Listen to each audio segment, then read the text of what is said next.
വേനൽ കനത്തതോടെ ഹൈറേഞ്ചിലെ വെള്ളച്ചാട്ടങ്ങൾ ഒട്ടുമിക്കതും വരണ്ടുണങ്ങി തുടങ്ങിയിരിക്കുകയാണ്. ജലസമൃദ്ധിയുടെ അടയാളം തെല്ലുപോലും ഇല്ലാത്ത വെള്ളച്ചാട്ടങ്ങൾ ഇടുക്കിയിലേക്ക് എത്തുന്ന സഞ്ചാരികളെയും നിരാശരാക്കുകയാണ്. വെള്ളച്ചാട്ടങ്ങൾക്ക് അരികിൽ കച്ചവടം നടത്തിയിരുന്ന വ്യാപാരികളും ഇപ്പോൾ പ്രതിസന്ധിയിലാണ്.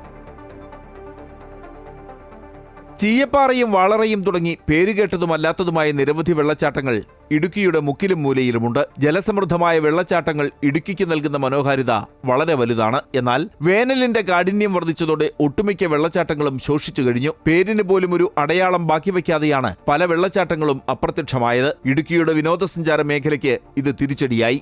മഴക്കാലമാകുമ്പോൾ ധാരാളം വെള്ളം വരുന്ന ഇഷ്ടംപോലെ കാണികൾ കുളിക്കാനും ഇതിനെക്കാട്ട് വരുമോ ഇതൊക്കെ ചെയ്യും. നമ്മുടെ ടൗണിൻ്റെ ഏത് പ്രദേശത്ത് നോക്കിയാലും കാണാവുന്ന നല്ല മനോഹരമായ വെള്ളച്ചാട്ടം ഇത്.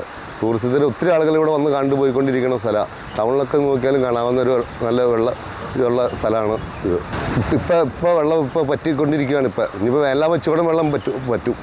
വരണ്ടു കിടക്കുന്ന പാറയിടുക്കുകൾ കണ്ട് നിരാശരായി സഞ്ചാരികൾ മടങ്ങുന്നു. വെള്ളം പൂർണ്ണമായി വറ്റിവരണ്ട് സഞ്ചാരികൾ കൈയൊഴിഞ്ഞതോടെ വെള്ളച്ചാട്ടങ്ങൾക്കരികിൽ കച്ചവടം നടത്തിയിരുന്നവരും പ്രതിസന്ധിയിലായി. വഴിയോര വിൽപ്പന നടത്തിയിരുന്ന ചിലർ കച്ചവടം നിർത്തി മറ്റു ജോലികൾക്ക് പോയി കഴിഞ്ഞു. ഇനിയും പൂർണ്ണമായി വറ്റാത്ത വെള്ളച്ചാട്ടങ്ങളാണ് മല കയറിയെത്തുന്ന സഞ്ചാരികൾക്ക് അല്പമെങ്കിലും ആശ്വാസമാകുന്നത്. വെള്ളത്തിലിറങ്ങാനും കുളിക്കാനും സൗകര്യമുള്ളിടത്ത് ഇറങ്ങി സമയം ചിലവഴിച്ചും ചിത്രങ്ങൾ പകർത്തിയുമൊക്കെയാണ് സഞ്ചാരികൾ മടങ്ങുന്നത്. അയൽ ജില്ലകളെ അപേക്ഷിച്ച് പകൽ ചൂടിന് ഇടുക്കിയിൽ കുറവുണ്ട്. രാത്രികാലത്ത് അന്തരീക്ഷ താപനില താഴുന്നതും ആശ്വാസകരമാണ്. വേനൽ മഴയ്ക്കായുള്ള കാത്തിരിപ്പ് നീണ്ടാൽ അവശേഷിക്കുന്ന വെള്ളച്ചാട്ടങ്ങൾ കൂടി ശോഷിക്കുന്ന സ്ഥിതിയുണ്ടാകും.